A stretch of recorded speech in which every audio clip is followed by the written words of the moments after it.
right. Thank you for tuning in to another episode of Mental Health Mondays. I am, of course, Mind Runner, sometimes known as AA Ron. But I'm excited because my guest is one of my newfound friends and colleagues on the Twitterverse and the whole online verse and the writing verse, if you will. I am talking about the CEO, CFO, and Chief Publishing Officer of the King Ari Press. She's also the owner. She's the owner and editor, but she's also the co-host of one of the most exciting and informative creative writing spaces on Twitter called The Writer's Block with Heidi. And also she is I believe, the investigative resource executive for Marshmallow Investigations. I think I got that right. But she is she's a transformative storyteller advocate, and she's a good friend of mine, and she loves to play Jackbox games with me. I am talking about Stephanie of King Ari Press. Stephanie, thanks for joining me today. Thanks for having me. I've been looking forward to this ever since you asked me. I was so excited to be here. I think what you're doing is just awesome because I feel like a lot of us just kind of need that support, and also just to know we're okay. Like that we have others that are kind of walking through different things. It might not be exactly the same, but yeah, it's cool to say, hey, you're okay. You're going to be okay. We're all kind of working through this, Absolutely. And you nailed it too. That the whole purpose of me putting this together, this podcast, is to share stories, successes, but also, talk about those struggles too. But the biggest thing, one of the things that really I wanted to get out there is that you're not alone, that we're all human. None of us are perfect, but we're doing the best we can. And one of the things I really want people to do is cut themselves some slack, and really know that, hey, you're trying, But it was funny. We were talking offline before we started about discovering new relatives. You were telling me about your neighbor who was 80 years old and just got married. Well, that in itself is a whole cool topic. It is so cool. But how did you? So you discovered this new relative all of a sudden, and was it like gaining a whole new family, or was it? How did it feel? It was funny because, like, you meet people, and like I'm kind of an expansive family person anyways. My friends are my family. Like I don't really have that kind of boundary of saying, if I love you, I like you, all of that. Like, let's be family. But in this sense, like I think I used to call him like Uncle Virgil or Grandpa Virgil. I gave him like a familial name just because he was just one of those people that kind of like watched out for me. He would let me like ride his lawnmower with him, and I was little. I would go to his house, and he would pick raspberries and put raspberries in cream with a little bit of sugar and just like feed me at his like kitchen table. So he was always a part of our life. So I don't think that ever changed. But then when we went to his wedding, and he, like I said, he was a bachelor till he was 80. So I know it's just incredible in itself. And then we were meeting like cousins, and we're like, oh, this is so weird. We didn't know we were actually related, but we treated him like family. And he had taken care of his mom for like many years too. So part of his bachelorhood was caring for his mother, who I think maybe wheelchair bound at the time. I don't know if I was born at that time. Like, I don't really remember that relationship, but then I think he just carried on with that bachelor life for so many years, but he really was like family already. And I love that my parents are that way. They're very open-armed people where they just let people in their life. And kind of growing up in that perspective, I feel like I kind of kept to that. Like, I kind of believe in be a good neighbor. Love your neighbor as yourself. It's not like that it's always easy. Like sometimes you have disagreements, but I really try to be a good neighbor. Like I really think that it's important to be expansive about how you think of your family and, creating boundaries too. Like I don't think that you shouldn't have boundaries, but just appreciating and loving those that are around you and helping care for them. I think it's important. It makes you feel good. And if you talk about mental health, I don't think there's much better than like when you can do good for somebody and you just feel the residual of that. Like you're getting paid a dividend on that kindness that gets paid back to you. Absolutely. I feel the same way. I enjoy when others are happy by something I did. It's like it, Mhm. and it almost sounds a bit selfish, but like I really enjoy giving other people gifts, and they go, "Wow, I love this," that kind of thing. Me And too. it's kind of cool that you already had that grandpa relationship with this Yeah. guy, and it just turns out it actually surprise you guys are related. But Yeah. something you mentioned, I want to touch on too, how important it is to treat everybody like a brother or sister, and Yeah. really like build a community. I think it helps a community. I think we allow ourselves sometimes to be divided and be divisive, Mhm. and like you said, not it's okay to put an arm's length, but Mhm. but like treating somebody with respect and like family Right. doesn't mean you're going to agree with everything. Some As a of matter us of fact, like you probably won't. yeah, some of us like pineapple on pizza, some of us don't. Some of us think worship Weird Al Yankovic, some of us worship Ryan Reynolds. Oh my gosh, you were there for that. I That's so just popped in funny. for a little bit just to see what was going on Yeah, with that that got telethon. Uh, I think they're raising funds for Duke the hot dog. Bulldog's new collar or something. Right? I No, don't know. it's funny you do, like, you're right, like, you have to treat people with respect. I mean, you do have boundaries because some people can, uh, ask for more than I think what is fair to give, like, Hmm. that's why you not only do you respect somebody, but you respect yourself too, like, you respect what you need for yourself, and as you know, like Amber always talked about like self-care, and Yeah. I'm totally with her. Like you have to have a sense of like I need to be okay, because when I'm okay I can give more and I can like offer more to people, but if I'm not okay then it's Hmm. really hard to be there when others need you. But loving somebody does mean like being somewhat sacrificial, like you're sacrificial with your time. Like we could be selfish and just reserve all of our time, all of our goods, all of our services to ourselves and just Hmm. self benefit and Yeah. never share that with anybody. But I think when you do share, there's something like what you said, giving a gift. It's like replicating some goodness to you. Like Hmm. it's not like you're without the benefit of like giving and offering something. And I think that just expands when you hold things to yourself. It withers. Like I don't know how to Yeah. describe it, but like you end up having less and less and less. But when you give, it just opens up more opportunities, more like you're gonna Kindness be has got to okay. breathe. Yeah, kindness Yeah. has got to breathe. Exactly. And it's kind of like our buddy, our mutual friend, Ben Chaos Danger. He talks about Yeah. paying it forward, and I think that's true. I 100%. think what you put out there, you get back. If you're just a monger and only focused on yourself, then you're not. It's going to wither, because it's kind of like if you have a house plant and you never water it, Right. or it doesn't get any sun. Yeah, it's Yeah. going to shrivel up and die. Where is that limit though? Because there is, like you said, sometimes people ask more of you than is Mhm. reasonable, and where is it? Where do you find that arm's length, and like where should we Yeah. practice that? I mean, that's a really good question. I think you have to I think somewhat self-determined, but I think the difference, like for me, the boundary is I have to give it. Like somebody may want to take something from me, but I have to be willing to give Okay. it. Hmm. And that's kind of like a test for me. And then I also have the test of does it produce life? Like I always think of there's things in life that produce death. I'll use that as an extreme version, but the withering, Yeah. the dying off of something versus things that will replicate and keep giving. And when people take from you, um, I think we can just like not be participating in saying yes to what they're taking. Hmm. And I think the difference is somebody asks something for you, you have the right to say yes or no. And that is always true. Some people will push beyond that and just keep trying to take the thing, but you've never said yes. Hmm. And if we allow people to keep trying to take something that we're not ready to give or we don't even really have, like it puts us out of balance or whatever, like Yeah. financially or whatever, and you've never really said yes, but they're just like, coming into your house and just taking Yeah. stuff out of the cupboards. And it's like, I Hey. didn't say you could do this. Like, let me That's what participate in the teenagers are kindness. for, right? That's what teenagers are for. Just go. Yeah, exactly. Like you have kids, they'll do that for you. You don't need more people doing it. But Thanks I for the do, Cheetos.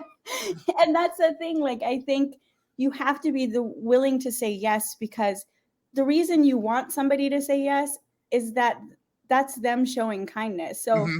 if you take it from them, that's not kindness. Like that's just Yeah.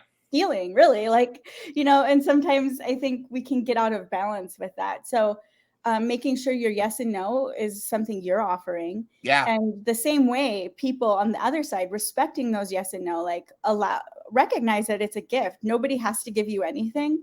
And if they give you their time or, recognize that, have gratitude for that, because that's a gift that they're offering you. Hmm. If they can say yes to doing something for you or with you, man, that's a gift that you've just received. And recognizing that, the gifts we give, the gifts we receive, and having that gratitude, I think is so key. Absolutely. It's hard though when you agree for people to say no. Oh You know, yeah. it's hard to say no. Yeah, But me. it's okay. It's okay to say no, right? Right. Oh, It totally. it's like, and I think that that's something where, and it's hard because I saw there's there's like somebody put a sign and took a picture of it, and it's been going around. A lot of celebrities have been retweeting it and Instagramming it and putting it all the social medias about, and it reads that only if you're kind, something along the lines of kindness just to get something out only when you need something is not Mm. kindness. Be kind even when you don't need anything, and I do like that, but I also feel like there's a the kindness is reciprocated too. Is Mhm. if you're needing something, you've got to understand the person you're asking for help, or if you're asking Mhm. for stuff, you've got to be respectful to them, Right. because otherwise it's you're not reciprocating the kindness that you're looking for. Right. And if they say no, that doesn't mean they love you any less. That Right. doesn't mean that they don't care about you. And I don't know if you listened to the Poppy Gibson, Dr. Poppy had a great analogy that about like on an airline when you got to put your mask on first. And I Right. think so many of us forget to make sure we're practicing self-care before we try to take on somebody else. That doesn't mean you can't help somebody out while you're Right. also working on your own stuff. But I think if it's a net negative and it's really costing you, it's okay Right. to say no. And it's taken me 40 years to realize that it's okay to say no in It's those hard. situations. Wouldn't you agree? No, I mean, it is. It's difficult. Like I'm still learning that. But I remember there was one time there was this conversation and this gentleman was like sharing his story, and it was a difficult story. And as he was sharing the story, there came a point where I said, I've given you enough of my time. And I Hmm. said, you're being abusive of it. And I said, as much as you've shared with me, I've offered you some of my insight and you've disregarded it. And I said, I don't really have more time to give you. And I said, I think that maybe part of your situation is because you're only taking from others and you're not really like listening to Hmm. what they have to offer you. That was really hard for me to say, but I Wow. think I had Good sat for you there for though. like an hour of like listening, I was compassionate, but like there was a belligerency to his story. Like he just wanted everybody on his side. And I can listen to somebody's story, but I may offer difficult insight. Like if I think maybe you're going, like if somebody's going the wrong direction and they're going to fall over a cliff, I'd be Yeah. like, hey, great. I heard your story. Maybe if you do this, like maybe you go this direction, you'll be in a better spot. And then there's a point where somebody isn't listening to you. So I started to see how boundaries in just like those relationships and saying, okay, I'm willing to meet you. And then yet, if you don't respect where I'm at in this, like if there isn't a reciprocal nature to it, Hmm. then I do kind of find where I can start to say no. And, you say about kindness, I really think like there is kindness and that's a real thing. And I think there's niceness, which is a false thing. Like I think, Ah, interesting distinction. yeah, because I realize I know nice people, and nice people Hmm. often do not like kind people. Nice Interesting. people kind of pursue a veneer of kindness, but it's the guise of niceness, and it's all on the surface. Like Is you might niceness do, superficial? I mean, interrupted, but yeah, like no, I'm that's what following I along. think. Yeah. I think it is. I think niceness is a superficial attitude. I think it's a veneer. It makes it appear like you get along with everybody, but kindness sometimes can be difficult, right? Like you want to be kind to somebody, and sometimes that means telling them the truth. Yeah. Sometimes that means going in the trenches with them because they're hurt or they're upset. Sometimes kindness is in the most difficult situations where you're riding, with them to a hospital and you have to get them there and they're going through a breakdown and they just need a friend, but you're like, you want to cry because it's so heartbreaking. Yeah. And you're being kind to them and you're not asking for anything.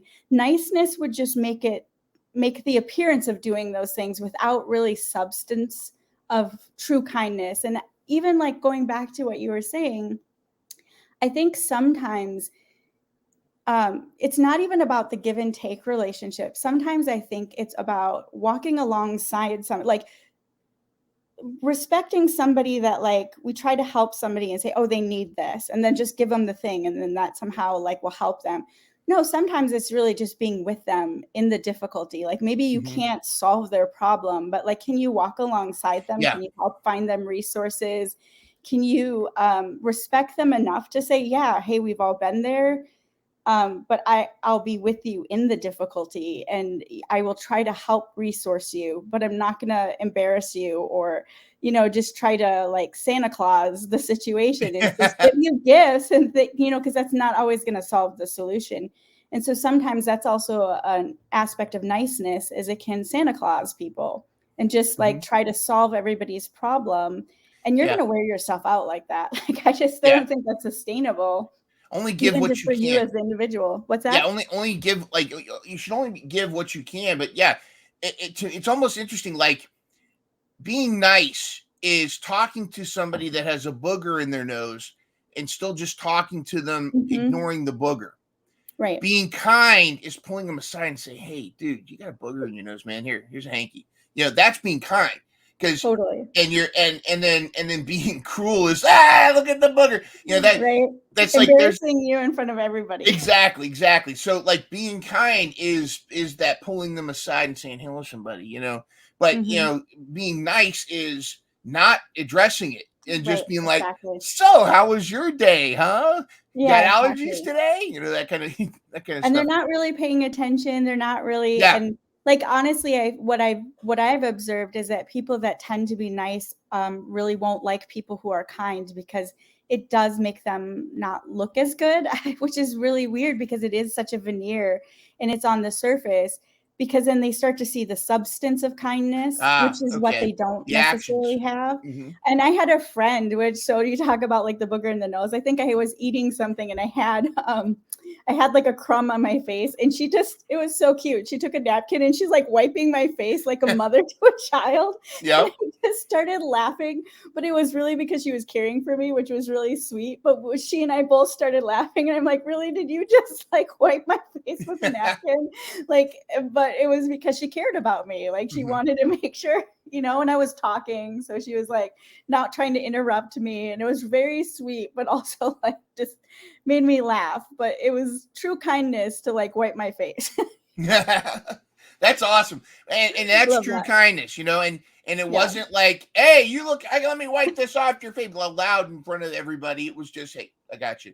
I got your back. I got you. That's the friend you need, right? The one that has the napkins. Sometimes I've noticed, in the Twitterverse and other social media that we do sometimes run into people, and God bless them, but they tend to be addicted to that woe is me attention.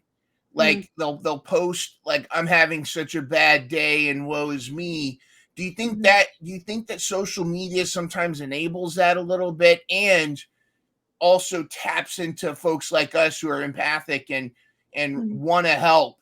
But I've had situations where I've offered to help, I've offered to be kind, just even to listen, not try to solve.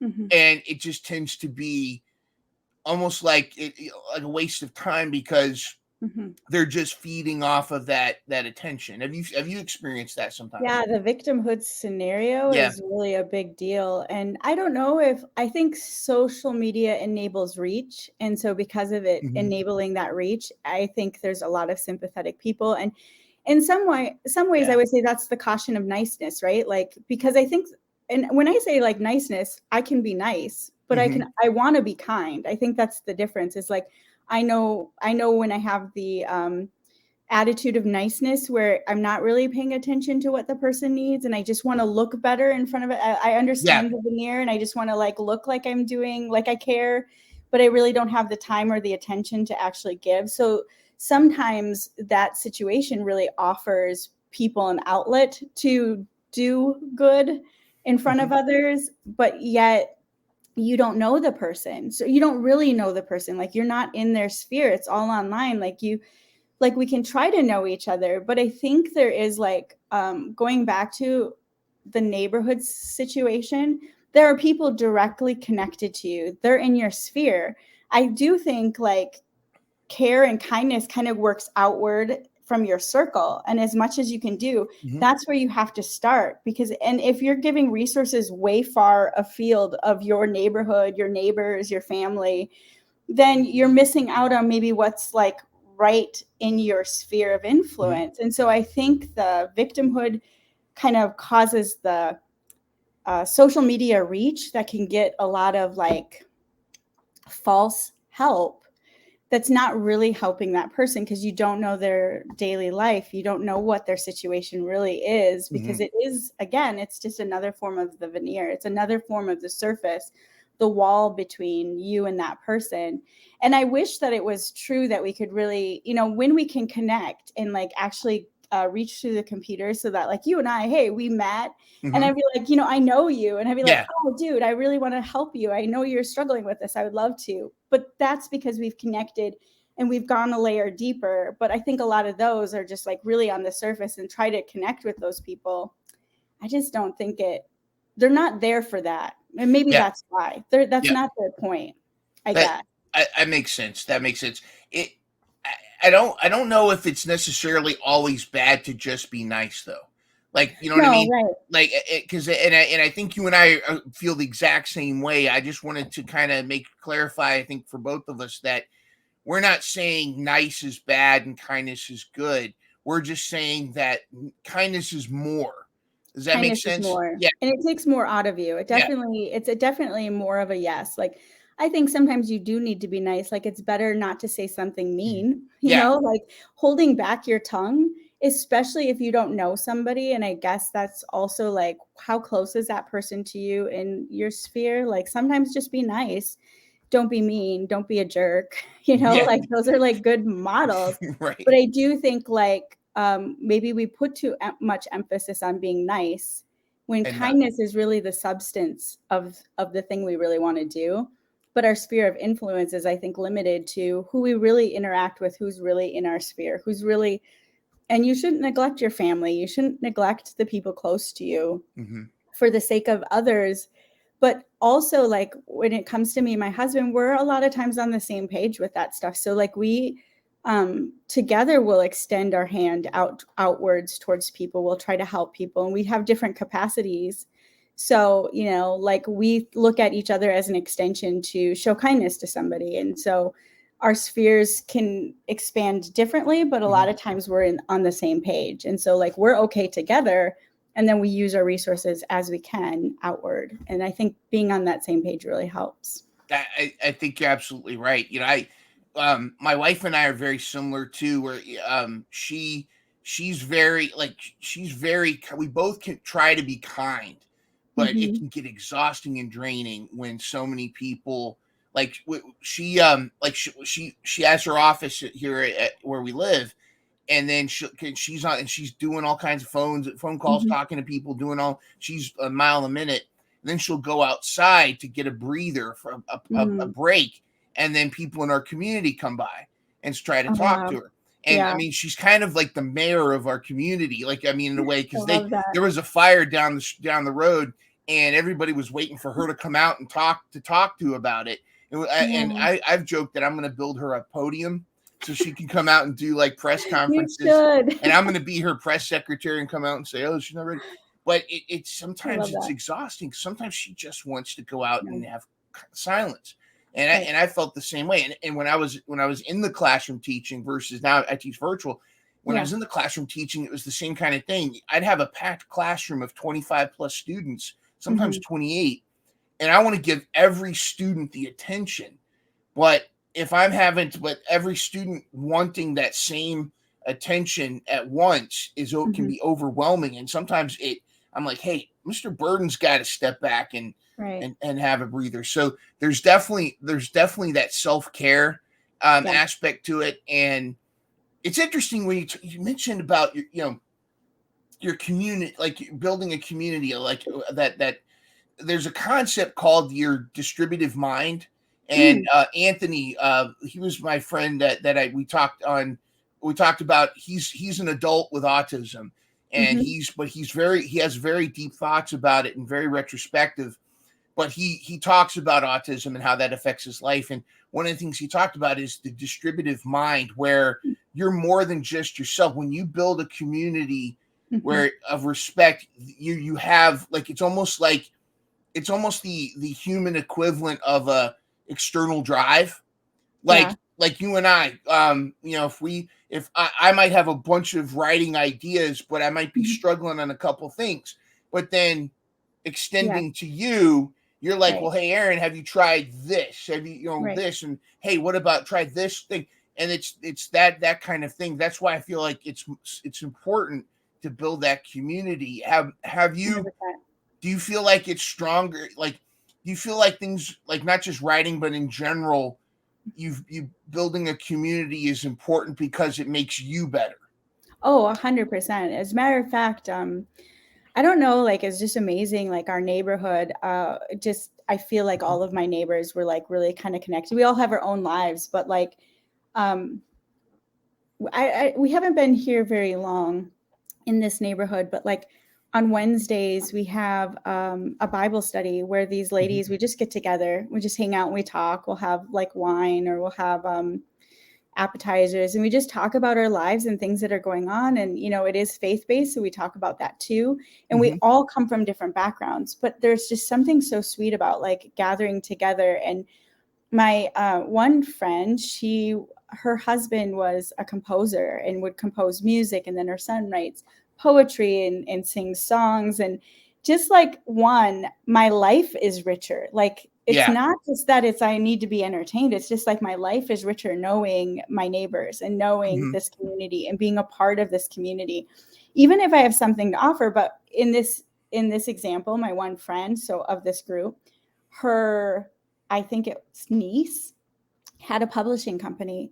So her niece was mentoring me, and she doesn't even live in our neighborhood, but just Yeah. because I'm close with my neighbor's like, "Hey, you should talk to my niece, and she did this for so many years, and she would love to talk to you. She's not doing it anymore."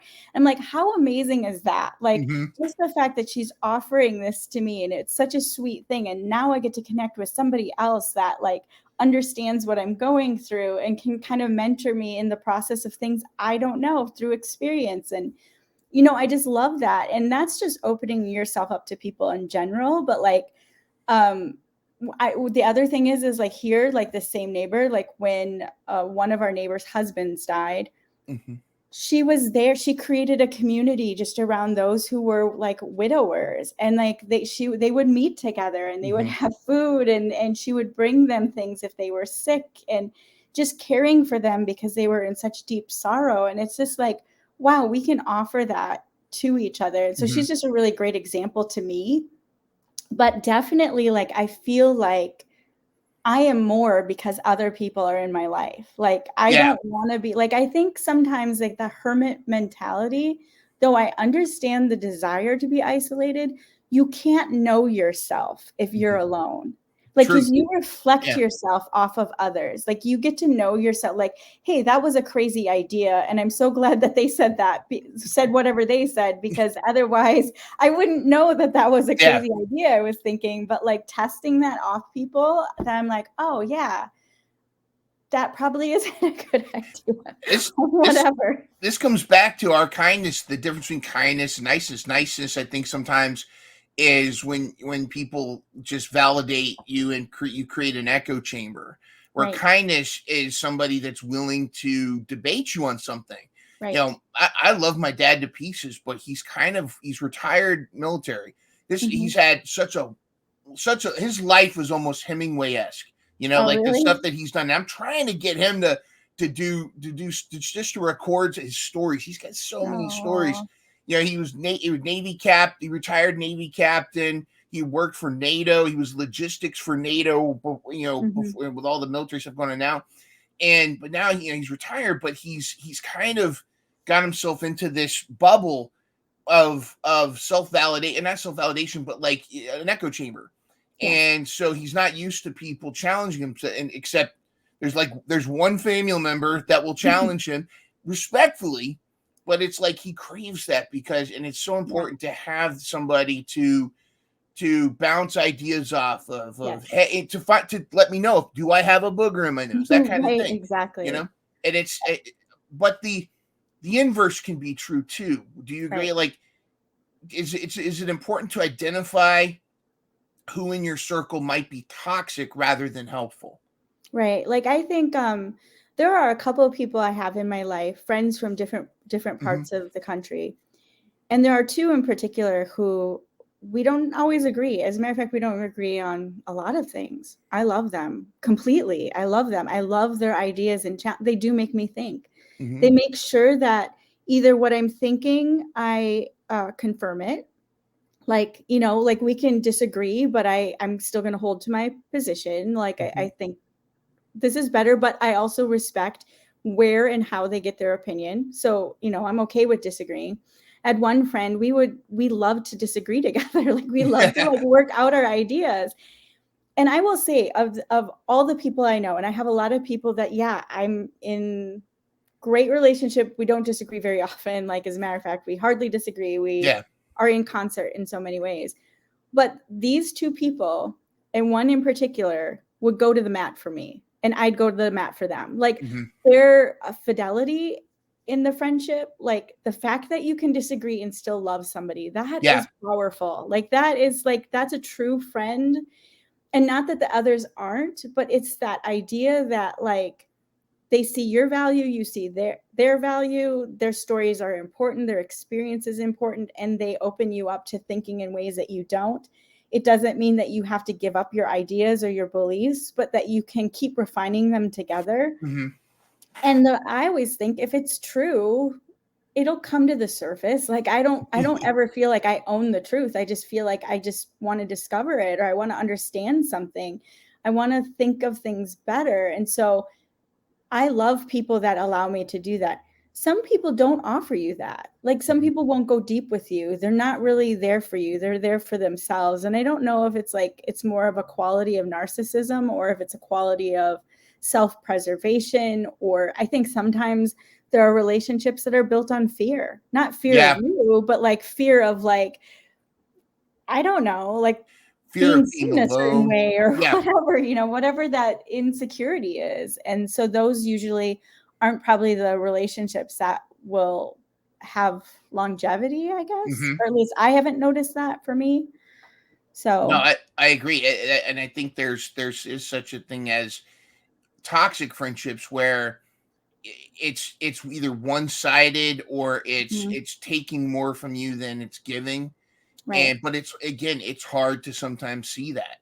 And also in society too, do you think it's hard, or why is it hard for people to separate themselves from their opinions? Like, it seems like a lot of times people just, and of course some people just want to argue. They don't want to have a discussion. Right. They are only right. Yeah, they just want to dunk on somebody, or they just want to win the argument rather than actually have a nuanced discussion and see the other person's side. Why do you think that's so difficult for people to avoid? I do think there's a lot of pride to it. I think there's a lot of insecurity. Like, I always like the apologetic approach, and an apologetic approach in an argument is that you come at it, you make your logic and your decision on whatever your position is, but you come from, the apologetic approach is that you come from your opponent, and meaning you're not going at your opponent, you're like, help me understand. You're looking at their argument, you're breaking it down into the reasonability of that argument, and then you're still coming to your own premise. And so, in other words, you're taking all of the positions of that argument, and then you come to some conclusion to say, well, this is why I believe this. And it's based on taking the argument that was offered on the other side and like breaking it down. Like, I think that's a really healthy way of being thoughtful, because you're not taking the position that I'm right. You're saying, here's how I think I'm maybe right on this topic. Yeah. But I'm going to come at it from what you've proposed from your position of being right. So like, does it stand? Is that true? And so it is more based on like logic rather than feelings. But I do think there are people that really just are argumentative. They don't want to be wrong. I think there's a lot of insecurity there. They are argumentative. And like the people that I mentioned, yeah, they love to debate. And the one friend, yeah, we never get on the same page. But I respect him so much. Like I'm okay with it. Like my world isn't going to crumble because he holds a different opinion. And because I value him as a human being, he has every right to hold to his opinions, as I have every right to hold to mine. And we can still be friends. I mean, we aren't the closest of friends, but we're friends. And he's a person I would go to the mat for. Yeah. And I would respect him enough to try to see his position. Most people do not feel that way. And we have lost the art of a conversation. I mean, I think it's just the basis of that, because we're not listening. We don't value the person on the other side. We only value our opinion. We're only seeing it from our perspective. And we're unwilling to say, well, maybe this person has something to offer. And I feel like we always should be saying that somebody has something to offer, even if you don't agree with it. There's probably something there that has enough value for you to consider, even if you can't consider the whole thing. Like if there's just one thing you can find that somebody says to say, I want to think about that a little bit more because I never thought about that. That you're moving in the right direction then, I think, with somebody. If you can just pick something to say, I need to think about this more. I'm listening to them. I don't understand it, but I want to understand them and how they came to that position because I value them. They're a human being. They have this passion, and who cares what the argument is? They're important. So I want to make sure that I value them. That's people don't see that. I think so, because I think you and I have seen people on Twitter and among other social media spaces. They'll say, I believe Biden's the Antichrist, or I believe Trump is a Russian spy. And if you disagree with me, unfriend me now and block me now because I'm not going to hear any different. And I'm just like, well, okay, you're that's the digital equivalent going la la la la la la. Yeah, you know, exactly. It's like, well, okay, so you're not open to any kind of nuanced discussion at all. And for me, it's exactly that. One of two things will happen if you're open to discussion. You're either going to steel man your argument and be stronger in your argument, or you're going to find that new piece of like, oh, I didn't think of it that way. And I think a lot of people, like, you pick your division, whether it's, Democrat, Republican, Palestine, Israel, pineapple on pizza or not, whatever it is, I think we forget that we're all somewhat intelligent people. So people didn't just like decide to believe something without something there that's driving them to believe it. Now they could, do you feel like sometimes people are so emotionally attached to their opinion that like changing their mind changes who they are? Yeah, I mean, I know that for me, there are opinions that I hold through experience, through time, that I've believed for a long period of time. It would be really hard to move me from that position, not because I'm closed off to a new idea. It's just if I've lived with a belief or an understanding for, let's say, 10 years, that would be a difficult position to dismantle with new information. So I would need to really distill the new information to see how it impacts this something that I've held for 10 years. But I would want to okay, I need to do a little more research. I got to think deeply because I've already thought deeply for 10 years about this idea that I'm not just going to give it up. And I wouldn't expect anybody to do that. Like if you've thought of something for a really long time, even if you're wrong and somebody gives you new information, you do need time to kind of distill that information and see how it may change a long held belief. And then there are things that I've only just believed or I didn't think of, and I'm like, oh, that's a really great idea. Somebody comes along and I could change it in a heartbeat because Yeah. it's some new information, this is new. So it doesn't really matter. Like I haven't held that belief for very long. So probably going to give that up. So I do think like how long you've held a position, how long you've thought of something, like that stuff matters when you're starting to think through, like, is this person saying something that really has a lot of value? And because our experiences and things people have told us do shape our worldview. Like Yeah. we can't avoid that. But it takes a talent and humility, I think, to question without giving up everything, because you are, it is a little bit who you are. Like you are wrapped in the person that has thought these things and you have moved through life with certain beliefs. And so it's not easy to uproot everything about yourself or everything you've believed about yourself, or even if you didn't believe it about yourself, it's a belief you've carried for so long. And so you made decisions based on that belief. So your framework, your foundation is kind of all built on that structure. And so and I think that like that should be generous in us to say to the person, I'm not expecting you to change your mind overnight. Like we shouldn't expect that of somebody. Yeah. If that's like what they've gone through, try to understand them, but also like it's like kind of walk alongside, hold somebody's hand, say, hey, let's figure this out. Like, yeah. Because there are people that have believed wrong things for a lot of their life because people have told them wrong things.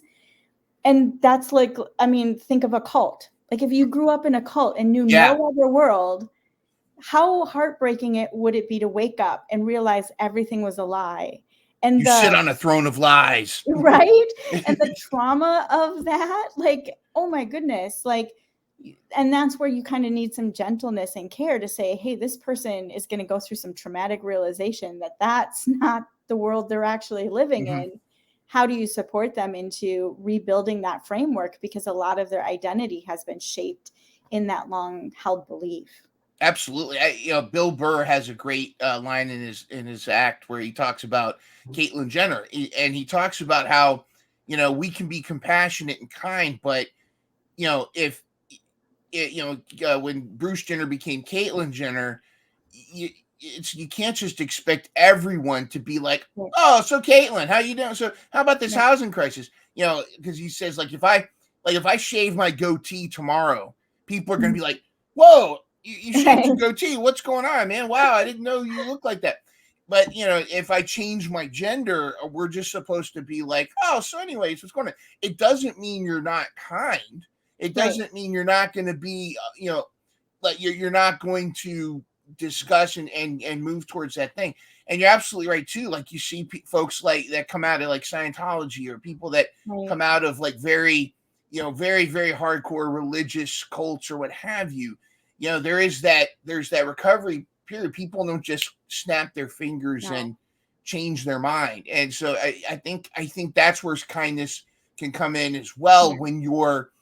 When you're having that discussion, is to also be kind of people's perspectives, and you don't have to change their mind immediately. You don't have to, I think there's something in us that we want to, like, how can I can't let them be wrong. I've got to get my point across. And I don't know, what do you think drives that? Why do you think we have this need to, or some of us have this need to just, we gotta make sure they believe what I believe? Or I think it's a lot of pride and ego, but I also think it's because our desire for validation, to be thought of, maybe we have been neglected, because we're talking about some high ideals. Like, wouldn't it be great in a world if we were all kind to one another? And that's not a reality. And you look at that, there are people who, and I think about men in some respect of like the desire, like I have a different desire, but I think like with my husband, like respecting him and showing him the kindness of saying, I see you, I hear you, what you say matters. Like that holds high value for him, right? I don't know if this is all guys, and I want to be validated too, but like in different ways. So I don't know if this is a guy girl thing, or it's just thinking of that.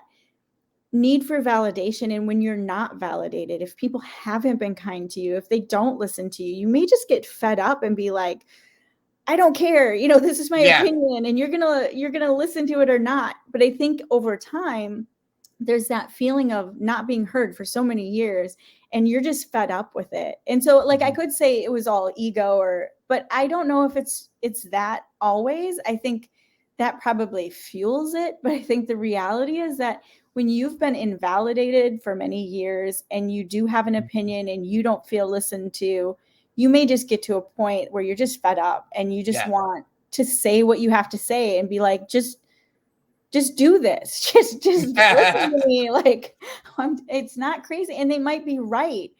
I don't think it's very winsome. I don't think it's going to draw people to your way, unfortunately, but I definitely can understand how somebody, if they feel like they've been invalidated and people haven't treated them with that respect or kindness or whatever, then they could just kind of be like, everybody has an opinion. Why won't people listen to mine? I'm tired of listening to everybody's opinion. Nobody listens to mine. Like that self-talk that makes you feel like you're missing out, and you just kind of just get fed up. And I guess that's what I imagine. So I'm trying to see it in two ways. One, it's ego.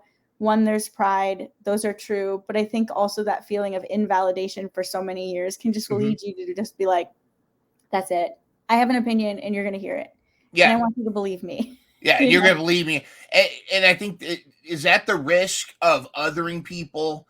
Like when, like with cancel culture, when if you're not in this group that believes X, if you believe Y, instead of asking why, instead of like having that discourse and explain to me why you believe Y instead of X, when you other them, you shun them, you kind of shut off their voice. Right. They're not getting validated. Yeah, I think it, ironically, they do, like, when you polarize, you do it to each other. And so it just creates more of a toxic environment on both ends. Like whenever, I don't know, like I'll hear people be like, don't be in the middle, like make a decision, pick a choice. Like, okay, but that's great. But like, that's not humanity. You can't work with people if you're just doing that all the time, if you're doing the shout down. But I do think that polarization has really kind of created this, isolation, and then you create these siloing of opinion, and both sides feel invalidated by the other, and then you just get into this shout fest. And so like on a large scale, that definitely happens. You really see that, and that otherness is like, oh, they're just on this side, and so like you don't feel like they're gonna listen to you. They don't feel like you're gonna listen to them. So all you're gonna do is just shout. And I don't know why anybody thinks that's productive, because it's not going to get through. The people it gets through to, maybe like if you say something that's resonant, are the people in the middle anyways, because they're the one that are kind of like walking and saying, okay, I'm trying to listen to both sides and I'm trying to make an opinion or, out of what we're talking about. But usually on that polarization, once that happens, it's really hard to get out of those silos. And it just does become a shout fest, because it's that guy. They're the problem, and then that guy's like, you're the problem, or whatever. It's like Dave Chappelle says, the worst thing you could do is call somebody crazy, because it's dismissive. It dismisses what they believe. And it's interesting that what you said about when somebody cancels or divide, when somebody blocks somebody on Twitter, they're also blocking themselves from them. Yeah. Like, and that's the same thing in all of life, is that you're also cutting off any nuance, any opportunity to have a diverse discussion about stuff. Right. That is very interesting, because you're canceling yourself too, in a way. It's kind of interesting too, because like, I think, it's great to have an opinion, especially, and I do believe like, sometimes you have to say the hard things, and sometimes people don't like the hard things. I mean, there have been very true things that have been said that a lot of people will rail against, and they're uncomfortable thing. And that person is being kind because they're saying something that somebody else isn't saying, and they get canceled for it. There's been a lot of people canceled for saying true things and difficult things. And they're like a singular voice. They're not like a mob voice. They're not. and they'll get canceled and they don't necessarily want to be. And then there's that other side of like, yes, you're cutting other people off because you want to stay in your little silo. You don't want to, but you've lost yourself. Like you're not able to really balance. I think the tragedy of canceling someone else, yes, it is a certain canceling of yourself because it means you're not going to grow. You're not going to, you're it's different than like muting somebody, I guess. Like a true cancel of like, I never want to see this person again. And how cruel, like to yourself and to that person. Like, it's that sense that you think that the world belongs to you and that no one else exists in it except for to your benefit. Mm-hmm. And that's a sad place to be because it's obviously not true. Like what you were saying about, what was the term that your friend had used about the mind? Oh, distributive mind. Yeah. The distributive mind. Like how much richer are you for all those other voices, all those other expertise and opinions? If you start cutting off people, cutting off the branches of those relationships, you're not going to be left with very much. Like you're not going to have much left to live off of. And I do think it's a way of living that is important. I mean, I don't know. It's a very complex idea. This whole canceling thing really bothers me. It's worse than violence. It's a devaluing of a person to the utmost degree. It's saying they have no value in society. Like that's worse than hatred. I don't want you to die. I want you to not exist. Exactly. It's like that you have nothing to offer in living or in death. Like there's like, in hopefully because of the tension right now, but like in Hebrew culture, they always say if someone passes away, they always say, may their memory be a blessing. And I always loved that because like, even when you lose somebody, like you carry them with you, like you don't, like they're not really gone. Like my family members who've gone before me, like my grandma, they're not really gone. I still think of them. What they offered me is still with me. Canceling is like saying none of that matters. Yeah. Not one iota. I don't want anything of your memory to exist. And that strike them from history.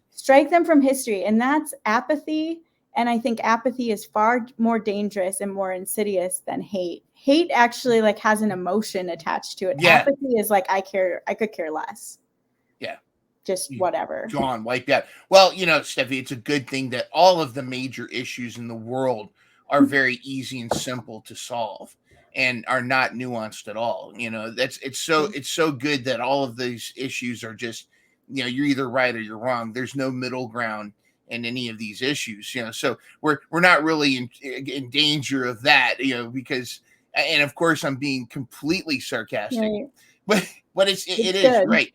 It's like it's like you either are with us or against us. But if that's the thing, where we should all be on the same like human team, we're just it's discussion. It's figuring stuff out, and that definitely gets lost.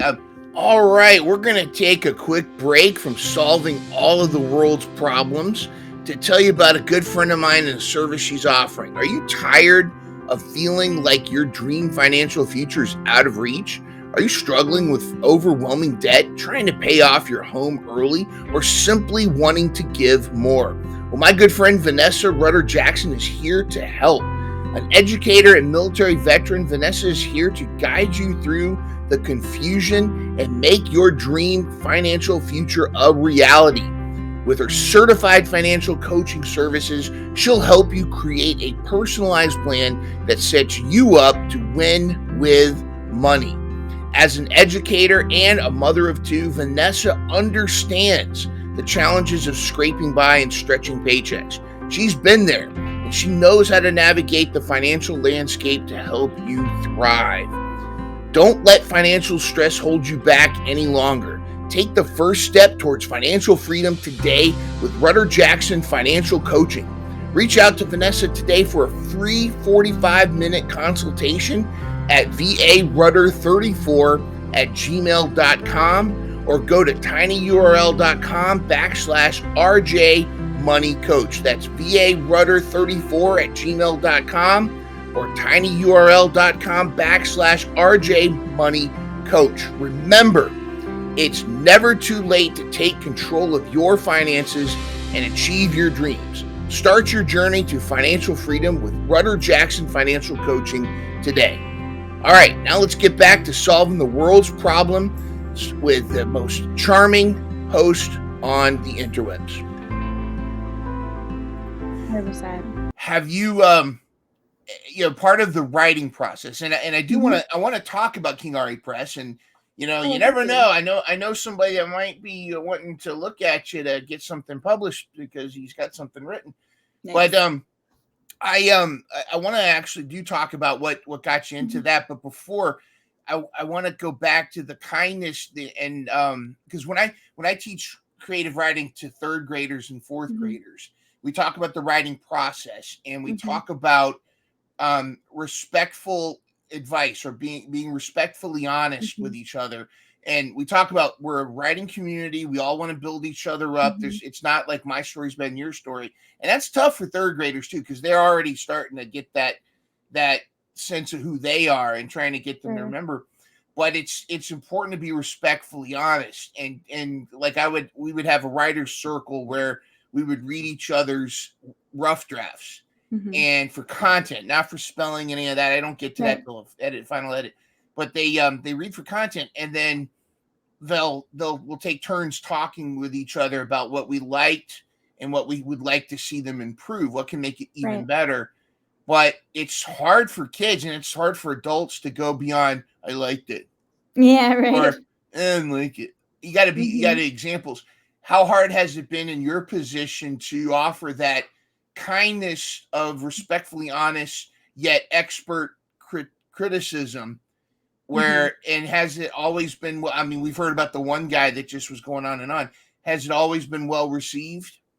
It's really hard to take critique because of the insecurity that writers often have. I mean, that's always going to be there. And I think anything where because I do, and from myself, like I'll say it truly, like when you share something, you're thinking it's brilliant. Like everybody's going to be so stunned. You don't think there's anything wrong with it. It's like, yes, it's just everything I imagined in my head is on the page, and that's never true, really, not in any early drafts anyways. And I have read brilliant stories, and I don't get hung up.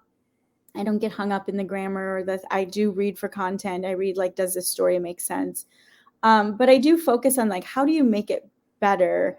Because if I care about your work, I'm going to tell you how to make it better because I want it to be better. Like I want to read the better version. And I've read published stuff that's from traditional publishing, and I've seen the missteps. I've read self-publishing where I wish I would have met them before they published this because I could have given them a hint, And and the reality though is it's just still my opinion, but I do base that opinion off of everything I've read before. Context, story, everything that I know, all the way down to the Aristotelian idea of like tragedy and comedy, like what makes it work. And instead of like approaching the critique in the way of like, this doesn't work, so do this, that really applies an opinion that I don't necessarily want to have. Like I want the author's voice always to be seen. So for me, I have tried to work around that is one, are they honestly asking for my critique? Because if they're not, I don't necessarily want to give it. I don't want to put my opinion in it, and I want to base it off of things I understand to be true in the form. And so one example is I try to ask the author what their goals are. Like who are they writing the story for? What is their goal with the story? Where is the genre? Like if they're being genre specific, what is that genre? So I try to get detailed questions to the author and for them to tell me like, hey, this is what I'm trying to accomplish. This is who I'm writing to. And then once they've told me that, then I go, okay, did they do that? Like, have they met their own goals? Because sometimes that's where I think an author can get short-sighted. A writer gets into their mind and they don't get what they think they did onto the page. And so like, how do I figure that out? And then what do I know about the structure? What do I know about, like, okay, you need this to go this direction. You need to get these markers there because everybody anywhere that reads a story is looking for it. So from a reader's perspective, are they even serving their reader like they think they're serving the reader? So there's the side of the author. And the reason I ask them who are they writing it to, because then I put myself in the head of that person. Like, I want to receive the book how they told me they're right. Like, if they're writing it to themselves and they give me a description of who they are, Yeah. then I try to imagine myself as that reader. And am I receiving? I might be wrong, but I try to at least put myself in the place that the author. Yeah, if you're writing a children's book, you don't want to sit there and look at it as, well, if an adult looked at this, Yes, you want to think of it as like a third grader going, like, oh, that's one of my pet peeves in teaching is, the education curriculum is written for the people that wrote it to look good. Like, hey, like they'll build a lesson around this book that won the Caldecott and the Newbery and was, it's like Farmer Bob's new rake or something. And none of the kids give a rat's ass about Farmer Bob's new rake. They want Farmer Bob to fall on the rake, right? Yet, if you swap out Farmer Bob's rake with the radioactive underpants, yeah, right, and it has the same like story style, like it talks about character and plot development. You can teach the same lesson and throw out this boring book and bring in the radioactive underpants. In fourth grade, we have to teach Jamestown. No, the fourth graders who have TikTok, who play Among Us and Fortnite, who don't care about Jamestown. Right. So I tried to. This is what I tried to do. Are you familiar with the I Survived book series? This is really popular. Kind of, yeah. They'll take like like an incident like the Titanic or a tsunami. Well, clever. And the cover always has one or two kids like running away from whatever, like the thing is behind them and they're running away. So I tried really hard to make my Jamestown lesson exciting because it's like we spent 6 weeks on it and it's all just like, okay, these people died at this time and you're just like, oh, man. So I put in the first slide, I took an old picture of the Jamestown people carrying away a dead body, and then I photoshopped a kid dressed like those colonial times running away like this. And I thought it was so cool. I'm like, I'm so smart. I'm going to relate. The kids are going to love it. And as soon as I showed that slide, a hand went up and said, Mr. Burden, where is he running to? And I said, what? He goes, where is he running to? He's stuck in Jamestown. He's going to run into the woods and get killed. He's stuck. So that was that. But I've had moments where, what you were talking about, I wrote a play in sixth grade that I wanted. We were gonna, the class, it was a challenge. You had to write a play, and then we would vote on the best one, and then we would perform it for the rest of the school. And I wrote a play in sixth grade, and I stayed up late. I was right. It was like from the heart, all this stuff, and I handed it to my teacher to edit. And I think I was approaching it as not, hey, can you help me make this better? It was, hey, look at how good of a writer I am. You know what I mean? And when she handed it back, drenched in red marker, I was like, look what they've done to my boy. And I was heartbroken, and I refused to make any of the changes. So when they voted, nobody voted for my story. And the one that they voted was like if I wasn't involved, if I didn't have a horse in the race, I would have voted for it. It was the comedy, and I ended up playing like the evil villain in this play, and I made it even better by like going, right. But yeah, it was a ego shift. It was definitely a growth experience. It was the first time I realized that, like you said, when people come to you, are they coming to you to truly get the constructive criticism that's going to make it better, right? Or are they coming to you to say, hey, look what a great writer I am, right? And because there's a difference between going to Michael Jordan to ask for pointers on how to play basketball versus Bob at Louis, Bar and Grill. It's totally true. And like, even like, and I think understanding like from a press perspective, if I think your work is good, it doesn't mean I'm not going to edit it. I have to. Like, that's my job. About making it better. Yeah. I got to get it ready for publication because I know like who the audience is. Like, I might love your story, but doesn't mean I don't want to like help you get it to the fullness that it needs to be. And also because I'm putting money up for it, like if I believe in you, it's like, hey, I'm saying I'm committed to this. And so I have to have, like what you say, skin in the game. Like, I don't want to fail you either. Like, so that's part of like my yes. And so, but knowing an author's goals is like, I do think a lot of critiques, like I remember they would just tell you their opinion of what they would do and they would be wrong. And not that they wouldn't have good points, but they were trying to write their story on top of yours rather than saying, hey, what's your goal? They're like, I don't like that. You should write the character like this. Well, that's not helpful. That's not the character I'm writing. This isn't the story. Whatever you want to do, that's not going to help me. But how you can help me is like, how can you help elevate what I've already written? How can I make this better? Like because then I think of a critique like that as you didn't read the story at all. Like, you just came in with your ideas and you just want to and that's just not a helpful critique. So like, I don't think that's, and I think there's some pride and there's some ego to that too. There's a little bit of jealousy in the writing community. Like, writers are probably not your best critics because they're doing it, and they have their own insecurities and they need, it's great to try to help each other out, but to find somebody that you trust that's also a writer. There are great, and writers do support each other. They're just not the best critics. Like, they got their own ideas going and they're not looking at your story to make it better. They're probably just like, oh, that gives me an idea for mine, like in their world. So like, they don't have the lens of the critic. And I found that I was a better critic. Like, I'm a kind of that type of person where I'm a story whisperer in the sense that that's cool. I know what works. I know what I like to read. I can read anything and I enjoy, like, it honestly does not matter. I am just impressed with writers. I love stories.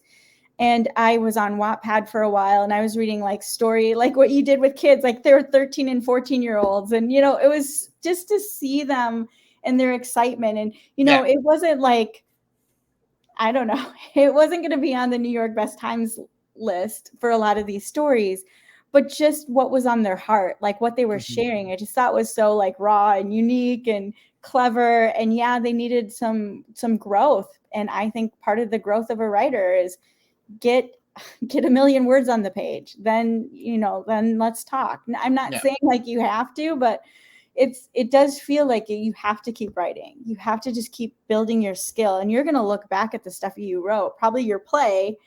You're probably looking back at that and be like, why did I?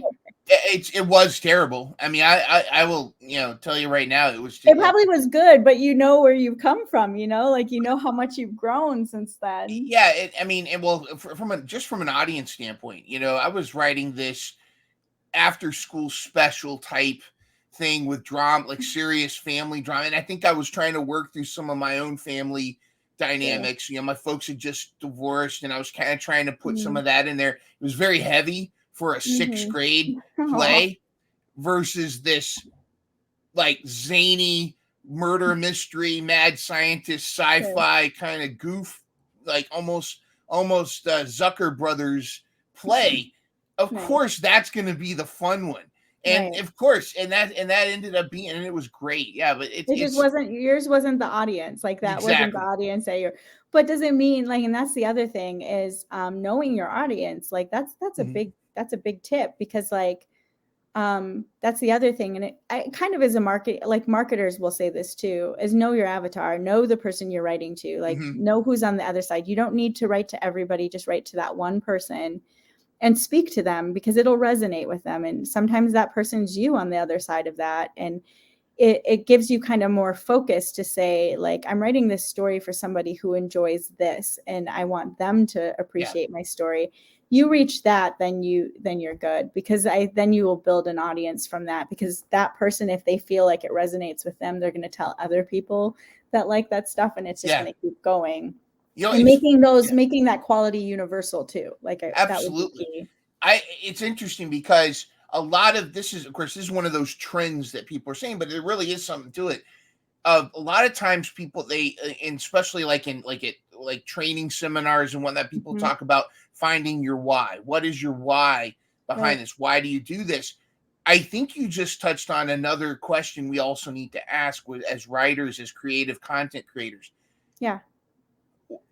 We have find your why, but also find your who. Yes. I think that's tremendous. What do you think about that? No, you're right. I mean, like your who could be you. Like I do think like a lot of times there is that, like what you were saying with your play, you were trying to process the things that were going on in your life, and you, maybe the conversation is even to your parents, like that, they could have been your who as well, or to yourself, like I need somebody to talk to. I got to talk myself through this situation, and so a lot of times you're your own who. But sometimes it's not. Like sometimes your who is like somebody else. And I think an example, J.K. Rowling, I think she was writing it to her daughter when she was writing Harry Potter. She was thinking of her own child as she was writing that story. And she was writing to maybe something of herself. There probably is a lot of who's involved in some of that, but it focuses at some point. Like even if you had like a couple of who's in the story, like, hey, this person reminds me of that person, and I want to write this character for that person. Yeah. I think that in the end, though, it starts to kind of be one person. Like it really still like fits to like one person. And so I would say that with a long story, you could have many characters, and those characters could be representational or like speaking out to a particular audience. A villain could be speaking to a different person than the hero. However, I think that when you create balance in that story, it's really to like one person. Like you want one person to receive it. So it is, I don't know who the who will always be. It won't be an owl, but maybe. Who's the who that you? I mean, it's a question, but I do think a lot of times it's us. I think we write to ourselves, and that's okay. Yeah, and I think so. Of course, I think a lot of us writers, us defines multiple personalities. Because when you're keeping all these characters inside and they start to have their own voice, it's like, well, hey, Seth wouldn't do this, but Mariah would actually do this, and that kind of thing. Have you ever received something and you're just kind of like, I'm not sure writing is this person's gig, or have you ever had to really just kind of guide somebody?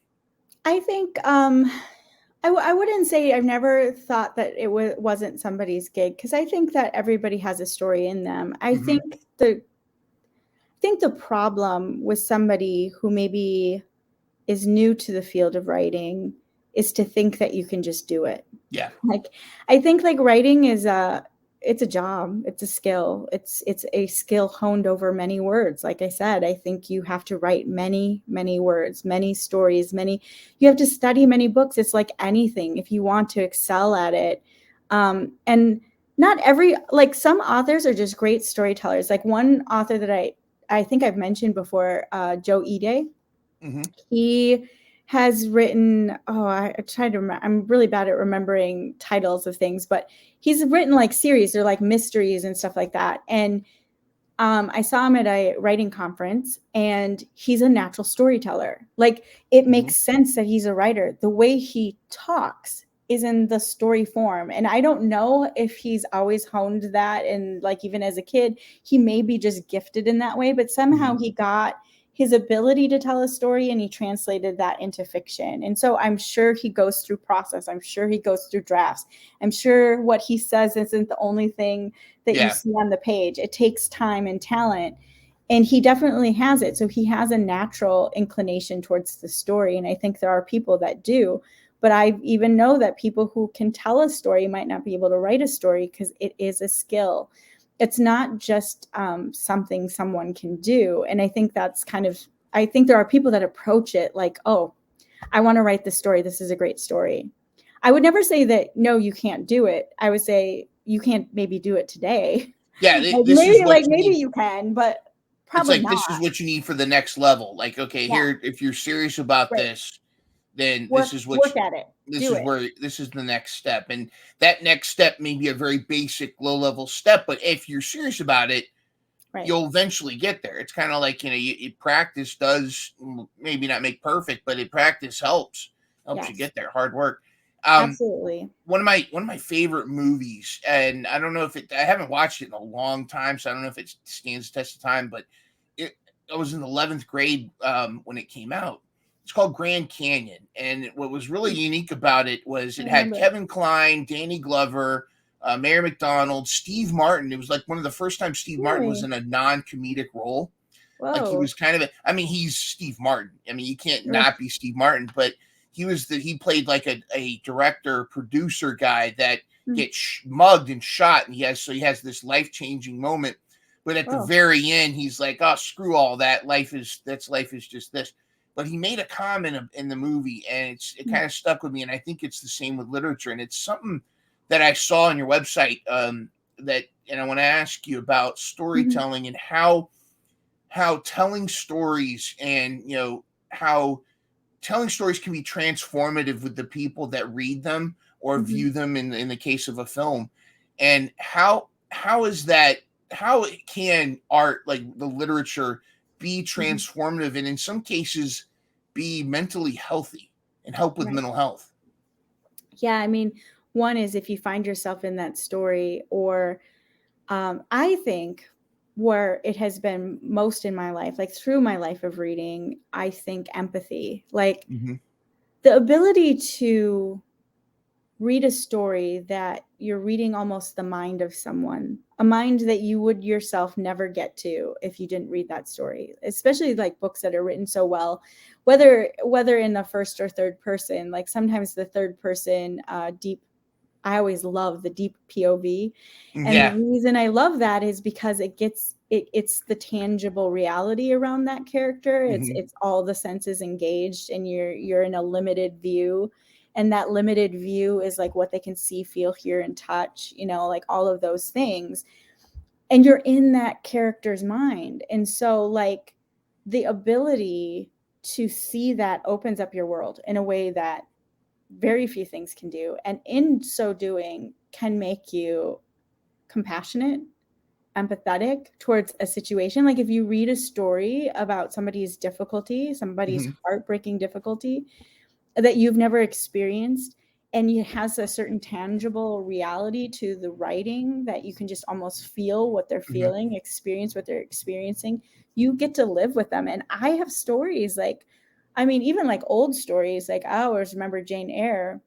I carry those stories with me. They become part of my psyche. Like they just don't really go away.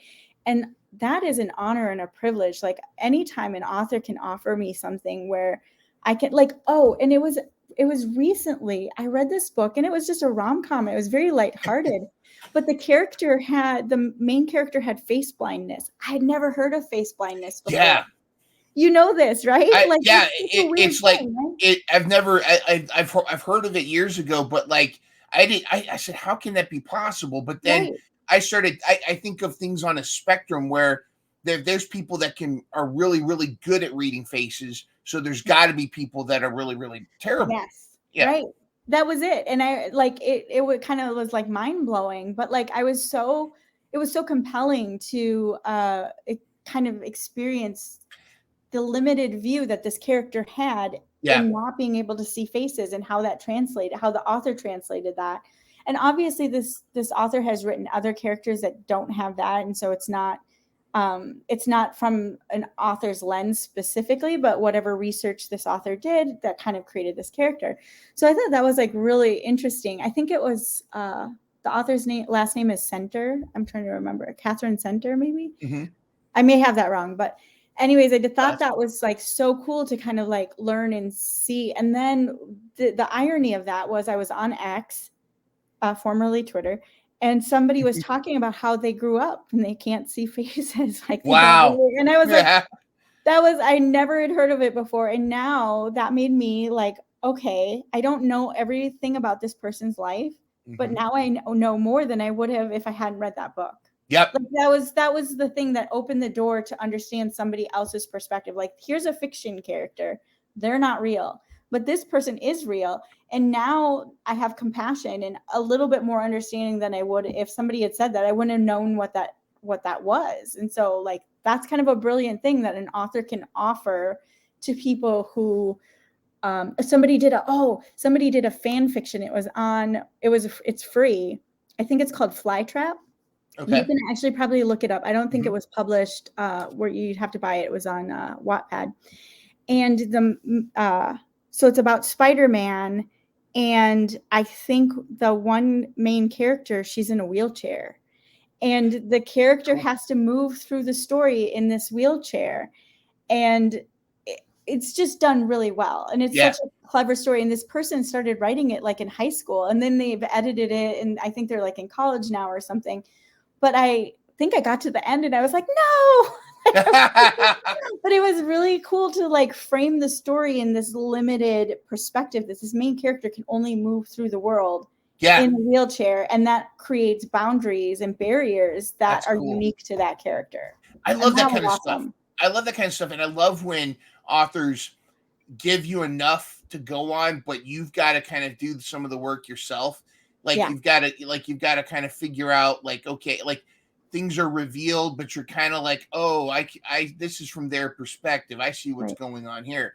I real quick, I have a thought of a great murder mystery where the person that was murdered writes down that it was the person that murdered him was Janine or something, with the lady with the red hair, and he dies, but you find out that he has face blindness, and there's like 5 suspects that all have red hair. Oh my goodness.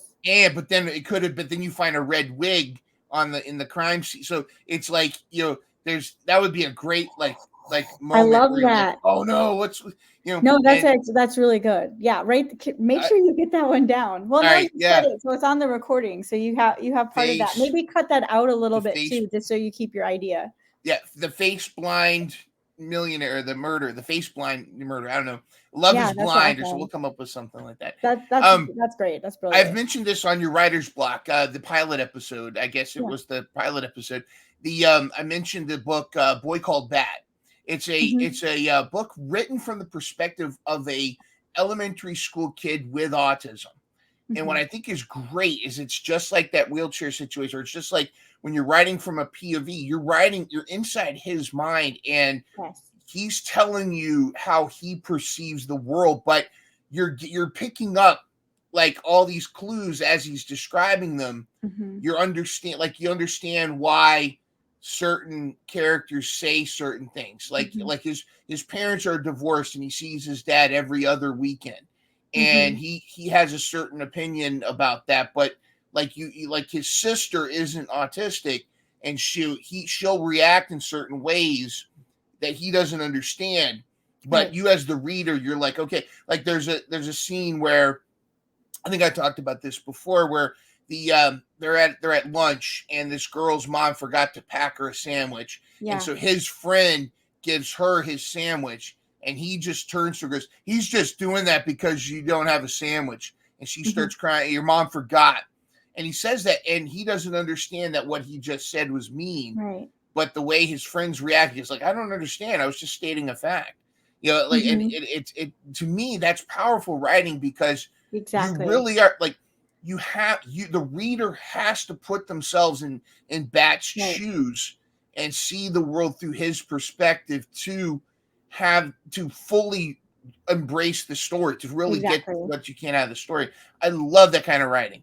Me too. I mean, I think that's it's that living in the head. It's giving you like perspective, but it's also this idea. Yeah, you're working with the author, and they're not giving you everything, and that's kind of like what a mystery is, and why mysteries are probably one of the most successful genres is because of that fact. It's because the author has given you enough, but the reader has to show up. They have to like figure this out. They have to they can't just, I mean, unless it's done poorly, I suppose, but you're there because you don't know what's going to happen, and you're engaged, and you're trying to figure it out. So like there's that mental gymnastic that you're doing to be like, okay, what is happening? And then like read back. I think I was watching Only Murders in the Building, and it's that thing too. It's like you don't really know, you think you know, and then it's like not that at all, but you're like Yeah. so engaged in the story, like what is going to happen, and I have no idea what the end road of this is going to be, and I want that. Like Mm-hmm. I'm totally there for the journey. So I love it when authors give that opportunity to writers, or I mean, authors give that opportunity to readers.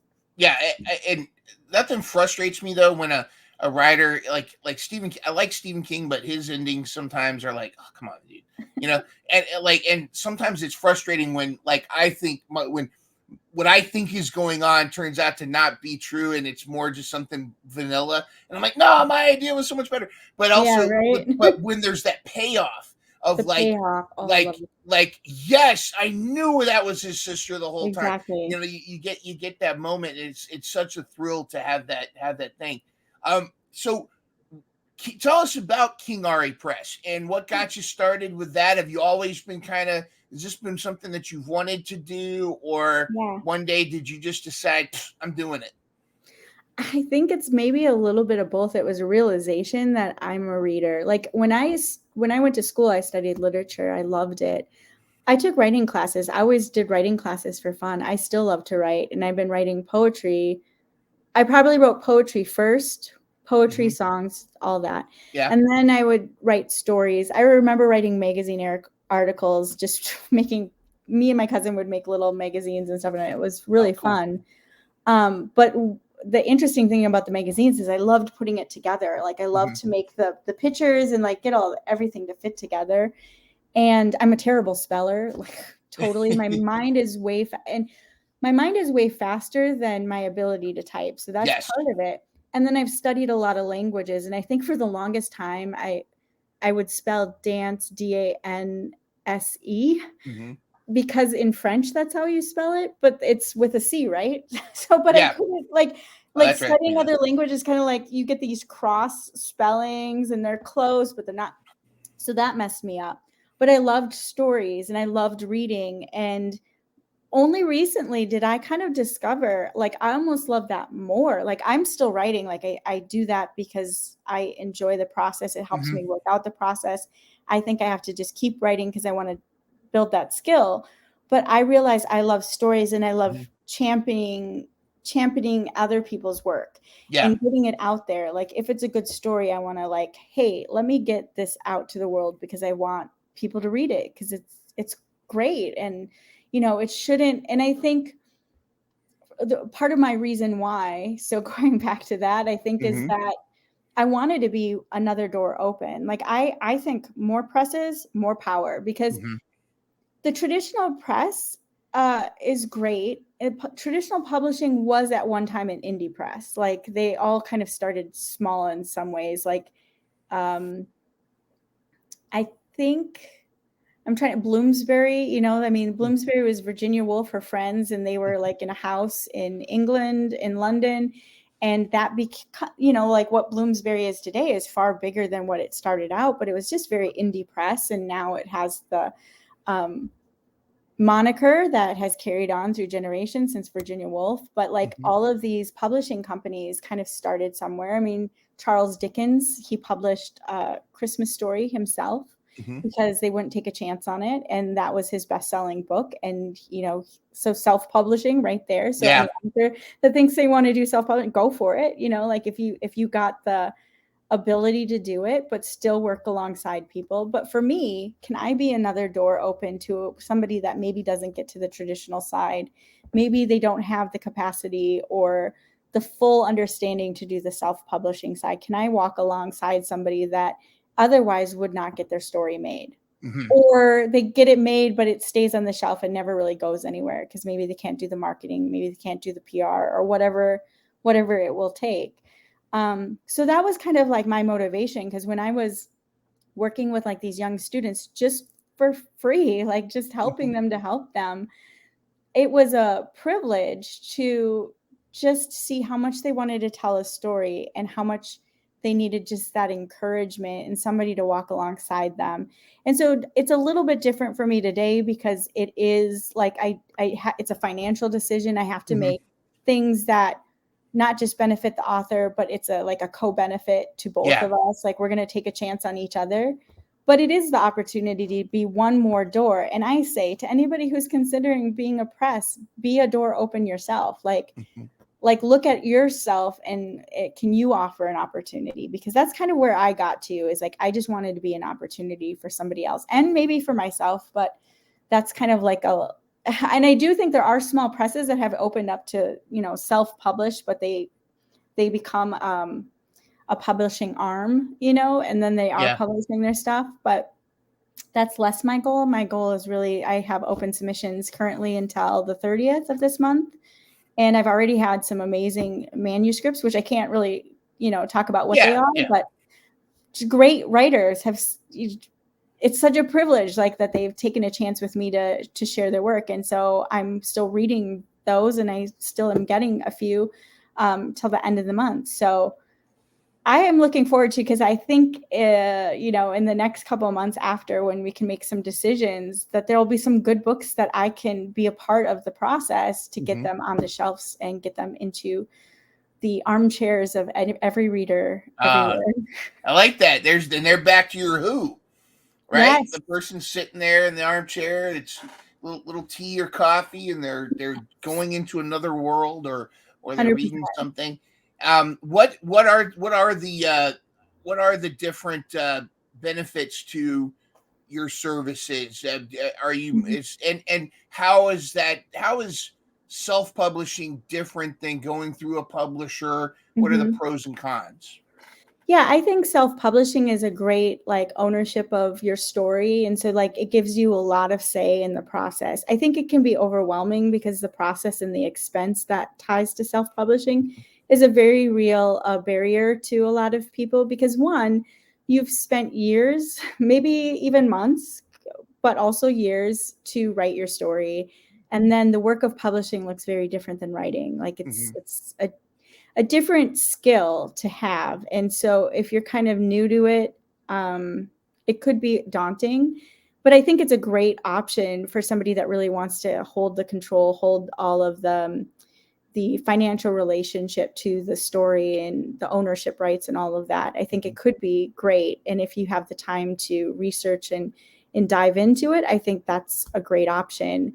For a small press is very much like a traditional press. I think it's it's the indie press is very varied, but what's brilliant about them is I think they can have niches and they are less interested in bottom lines. So their ability to take on nuanced writers that maybe don't fit into traditional publishing streamlines, like the rom-com streamline, YA streamline, fantasy streamline. There's all these Sparkly streamline vampires, yeah. genres. Yeah, exactly.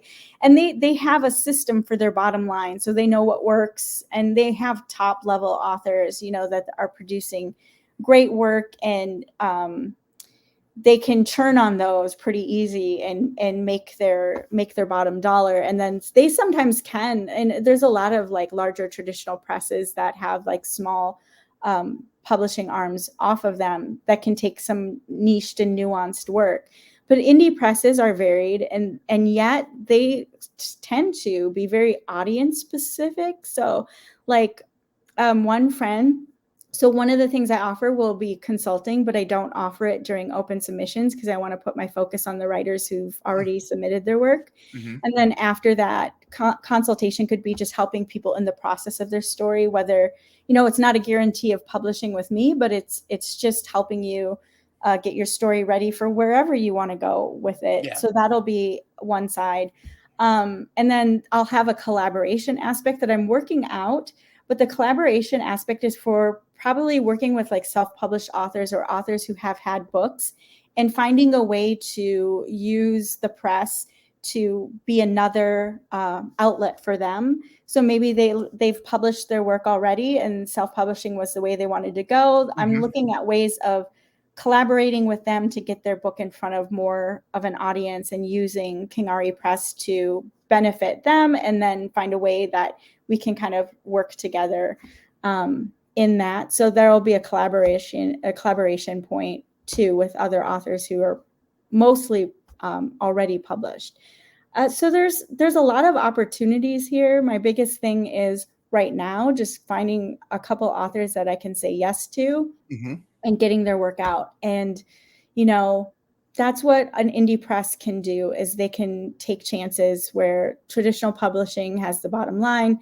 Self-publishing is really just maybe, and I think self-publishing is also because you don't know that your book is going to work and you're Yeah. afraid to submit it. You know, you have that insecurity of like, and because you shoot for the moon and it's traditional press and, you know, they have a very small acceptance rate and even success rate, to be honest. I think Yeah. 1% of all traditional published books are above their profit mark. So in other words, like, there's a profit margin, and out of all of the books that they may publish, there's only 1% that are in that success range. Mm-hmm. So even traditional publishing accepts a lot of books that maybe don't produce. And those are the books you High see kind numbers. of at Books A Million, and they might be sitting there a Right. while, or they're in the bargain Exactly. bin. But then they get that one J.K. Rowling, but Right. it's that makes their whole buck right there. Exactly. And so that's the other thing is, so when you take a chance on somebody, like for instance, if you take a chance on whether it's a traditional publishing, if you just like that book and you buy that book, the money that goes to that book is going to the next author. It's making, like, for me, if somebody bought a book that we published, that money goes to the next author. It makes another opportunity for another yes. And so like that, you know, like the building, and traditional publishing is the same. So like James Patterson, Mm-hmm. all of his success is making it possible for them to sometimes take chances on authors that maybe they wouldn't, but that they like, but they don't, you know, they don't know what the success ratio of that book is going to be. Mm-hmm. But at least the money that's coming in from his books make it possible for that one to possibly get a chance where it otherwise wouldn't. So that's where their bottom line can help them, is if they have these high profits for a season of really successful authors, that'll make it an opportunity for another author to get in where they may not have. So that's always good. Wait, so and right now you're looking for completed manuscripts, and you're going to decide on a couple that you're going to green light, we're going. Yeah. And so then from there, does that become, is there an editing process after that? And then and then from there, when you get the final draft, and then it becomes, all right, well, now we're going to produce it, and you're going to start showing, I want you to show up at Books A Million and have a signing and all that kind of, and here's your poster, and you know, that all that kind of the face blindness mystery novel, you know. Right. It's kind of that way, and I think it also depends on the author and their comfort level of like how public they want to be. But I think getting as many PR opportunities, so like when we're in the ARC phase, which is the advanced reader copy phase, the reader copy phase, a lot of times when you're doing your PR, you're at a 6 months to a year out for, depending on, like a podcast, for example, like a podcast may have like a 6-month lead before the book is published. And so you have your ARC copy ready, but you're not actually going public for another 6 months. And so it just really depends on what that cycle is, and for the type of book that the author is writing, and knowing like where their audience is. And it also just depends on what their goal is. So I think I would really like to, and I think that's the benefit, is working really in tandem with an author for their goals. Again, it's like goal oriented. Of course, yeah, you want to say, let's sell as many books as we can. That's ideal, but I think everything is also scalable. And I think if you are writing stories, like series are kind of the king on this, because if you can write your second book, you're going to sell your first book. If you can write your third book, you're going to sell your first and your second book again, and you're just going to keep building your audience. So in that way, it's scalable. And then you have an expectation. Then people are like, hey, when's your next one coming? So you should already be writing that. And so I think like the traditional publishing is like an 18-month extended timeline. So like you get your work into them, and their process is like 18 months before it actually goes out to the market. I think, and I have to work on this, and I think this is, I don't want to say like this is a guarantee, but like working with an author, I'd like to get that into the 6-month range. But that's depending on where you are with the PR, because you can always do marketing and you can just sell on the back end. But I think if you can get some PR ahead of time and like get people out there to talking about it. talking about it, talking about their story, get some excitement built into it. That would be key. But it really just depends on the author, because some authors really want to write, drop the work, let the work stand for themselves, and kind of go and write the next one and drop the mic. And, a little bit. You gotta drop the mic and move on. I hate to say it, I'm kind of like that. Like I love all the podcasts I do. I just sometimes like I feel like I've done the podcast and then I'm done. It's like, and it's great, but it's like, it's now I'm already thinking of, when I'm done, I'm always starting to think about what the next one. But it's tough to do that. And but it's interesting too that you said like the ARC Publishing, that's kind of getting the word. That's almost like with movies getting the advanced screening or the beta testing for video games. Right. It's like you're getting kind of that buzz, which also getting some little bit of feedback and going from there. So that's fantastic. And the creative process too, like your name of your thing, some brilliant person came up with the name. I can't remember who it was, but Writer's Block, with you and Heidi. But one of the things that Heidi brought up is Stephen King's On Writing. And whether you're a fan of Stephen King or you can't stand his guts, I highly recommend this to any writer. Because a lot of the stuff he talks about, it's very anecdotal about his own life. But his advice is so valuable, especially, and this is for any creative, like not just writing, but any content creator. I feel like the part where he talks about if you schedule yourself, build a routine, if you show up, the muse will show up. And what he means by that is if you sit your butt down and you start, the muse will happen. Eventually, it may not happen that day, but like if you consistently like show up at 8 a.m. with your coffee and you're on your computer and you're not playing video games, you're not browsing Twitter, you're sitting down to write or you're sitting down to do your content, the muse will show up. Have you felt that way? Oh yeah. I mean, I started making a process for myself pretty early on. And I have a lot going on. So like making space for writing now is a little bit different than it was because I really need to focus on my business, but I always leave room for writing. And I meet with a friend on Thursdays and we meet for 2 hours and then we at least try to get an hour of writing where we're just holding each other accountable. And that's kind of outside the press stuff because it's more my work. Yeah. But I actually was doing this goal where I make sure that I plot things out. I'm kind of like a planster where they say, do you pants it or do you, plot it? And I'm a little in the middle because I do think you have to show up. You have to you can't use the excuse, like, I just don't feel like writing today. Like, write something. Like, it doesn't even have to advance your story, write backstory. I don't know, write about the character, free write, whatever it is, just do it because it goes back to people are like, I have this great story, I'm going to write it. Okay, that's great. But this is a skill and it's honed over many words. And so I would even do things like I wrote a fan fiction in 2 months after COVID. And this was actually right after I had given up writing and I wasn't even going to write anymore. Wow. And I was sitting there and COVID was happening and I was in Wattpad and I was just like, I think I was watching Hunger Games ad nauseum. And I thought, oh, that character is really interesting. I wonder, if you told his backstory or went into it. 2 months later, I wrote it. And the reason I did is because one, I just did it. And I set a word count and I said, okay, I need to meet this word count. And I'm going to go, I have to write 1,000 today. I guess maybe like NaNoWriMo. I mean, it's kind of like a similar thing. But I knew what my word count was. I knew where I was shooting for. And I wrote my end. I knew what the ending was going to be. And I knew what the beginning. So I just needed to get there.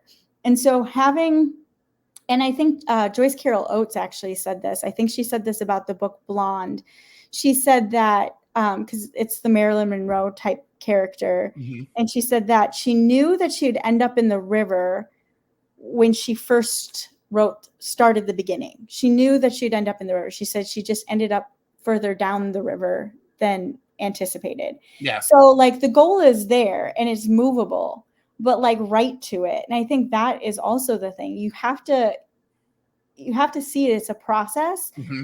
And as great as your idea is, you have to flesh it out and you have to just do it. Like you can't sit back and just think it's just going to happen and magically come to you. Yeah. No, it doesn't work like that. And then the fact, and I was terrible about multiple drafts, but yeah, many, many drafts later, do you get a good story? Like your first draft is just, it's going to be terrible. But see, the first draft is so important because that to me, it's kind of like Mark Twain said, writing is easy. You just put all the words just right and then cross out the words that don't belong.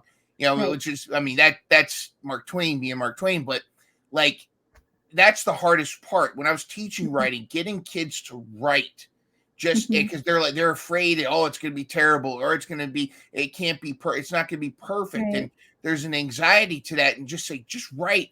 We would do a 5-minute quick write where I would tell them, okay, I want you just to write everything almost stream of consciousness. Like we'll say, okay, Halloween candy. We'll say, okay, well, I want you to write all of the ideas that pop in your head about Halloween, like whether it's candy, the costumes, horror stories, whatever. And just, we're going to write 5 minutes. You're not going to put your pencil down. You're just going to write.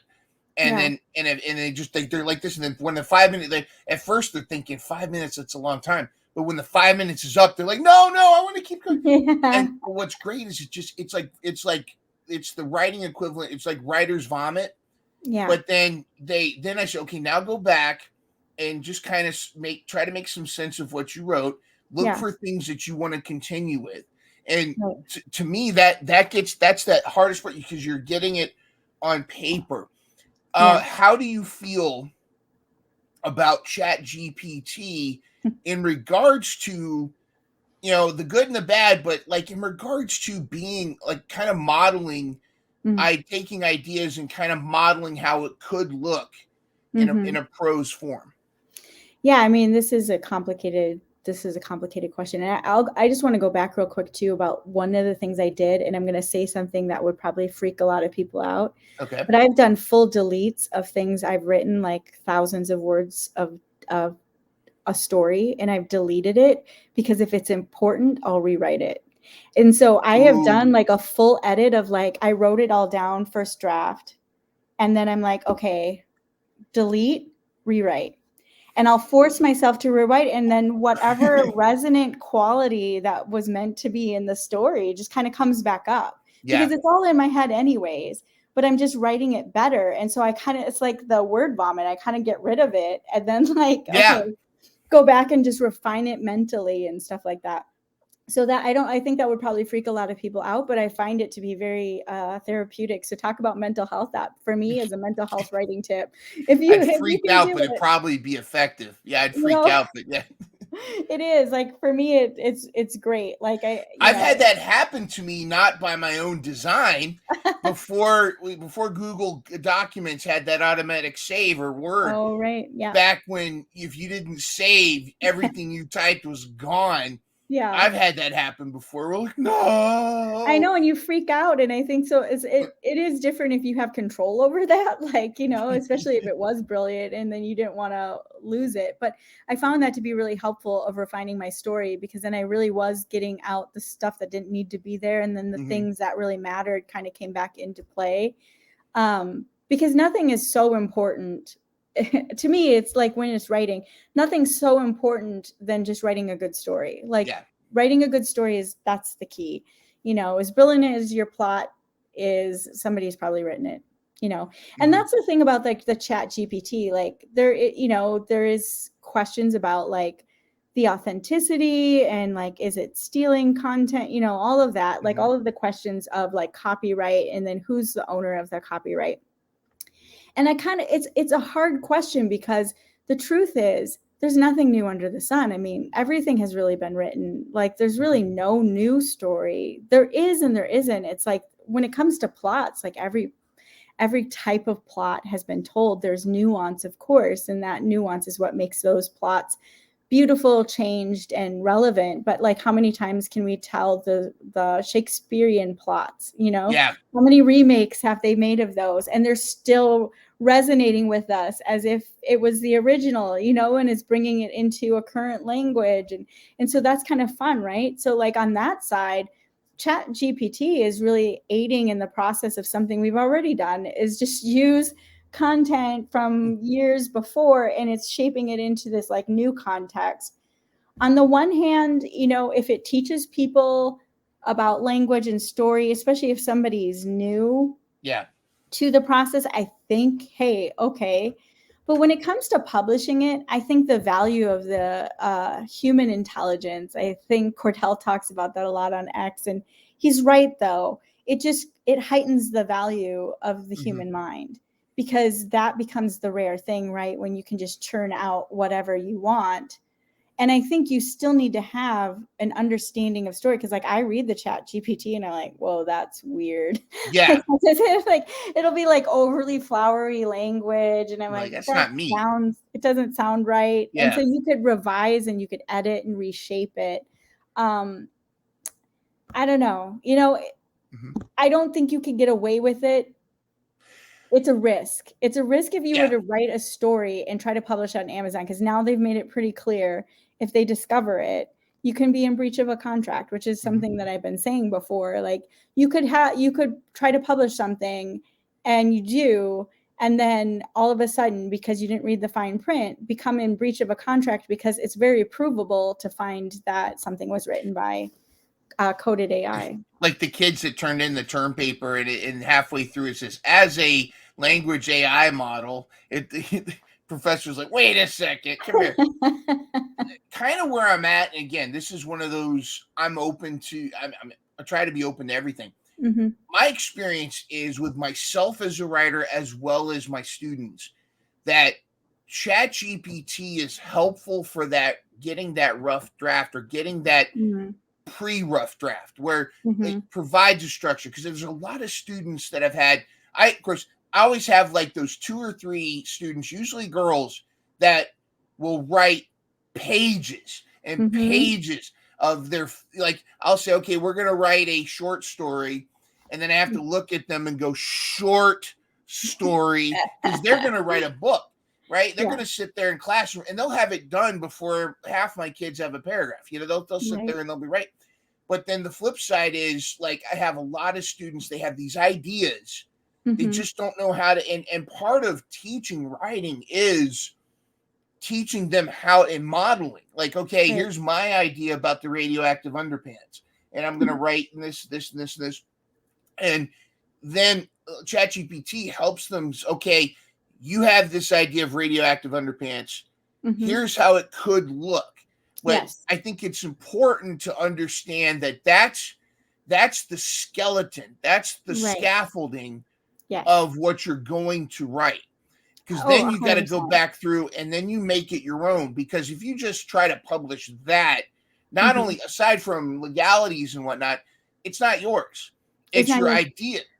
It's your idea. And you know what the thing is too, is like, I was in, I think it was the Gotham Writers Institute, and it was some years ago. And one of the things we did is, and I think maybe I mentioned this on our writing group, is you had to model another author. Like you had to read another author's work, and then you had to model it in like tone, and your story was unique, but you were trying to capture like the author's voice or the intention, like the personhood. Like if it was a third person, you were writing third person, but you took something of the quality of the tone and you reinterpreted it in your own story. And I actually ended up being very good at that, like, because I'm a high reader.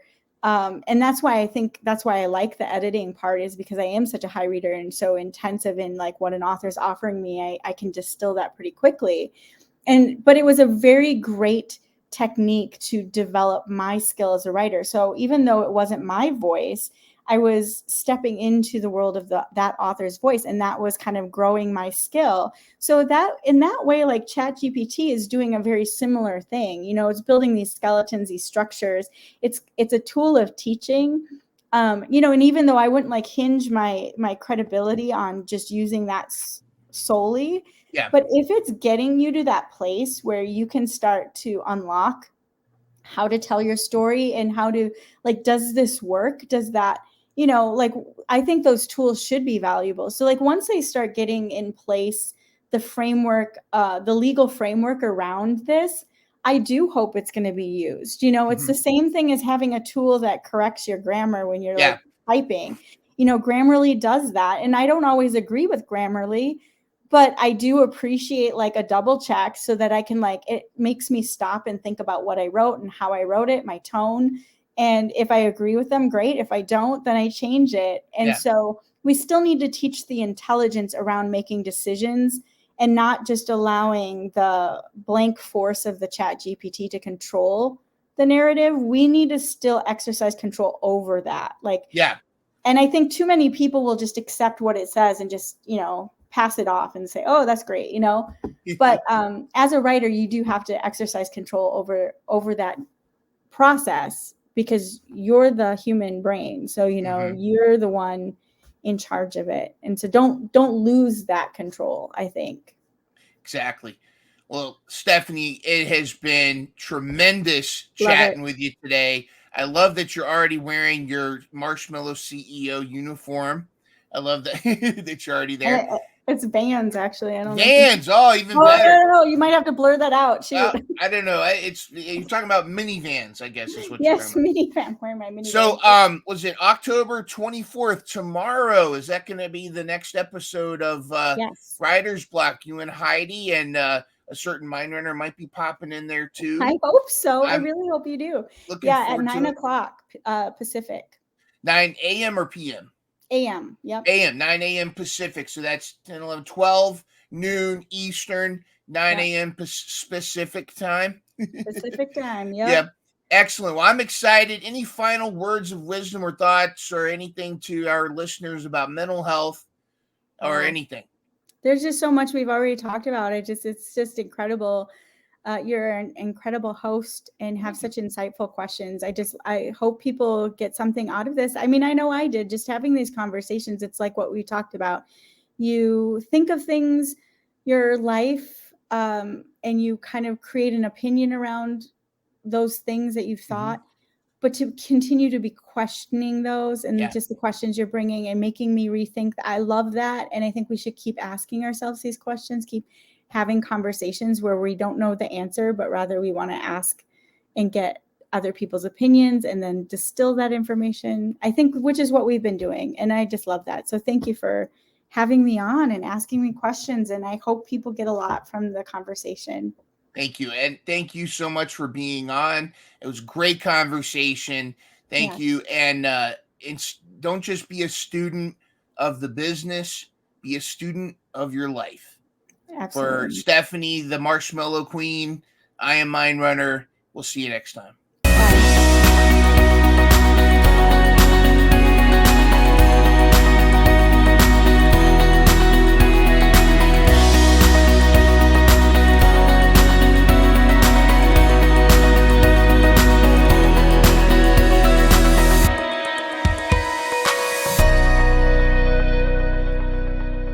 Catch new episodes of Mental Health Mondays every Monday morning at 7 a.m. Start your week off with a smile and some inspiration.